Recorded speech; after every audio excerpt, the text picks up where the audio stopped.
Asia কাপে ভারত পাক দ্বৈরথে জয়ী বৈভবরা।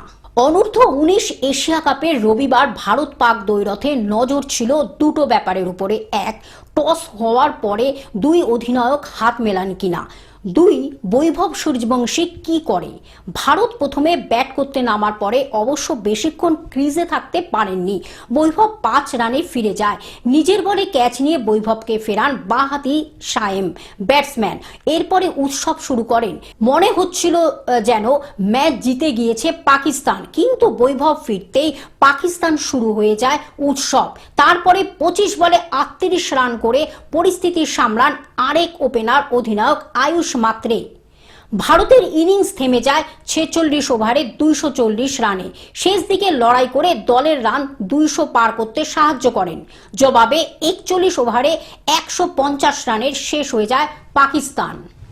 Bureau report, globe news.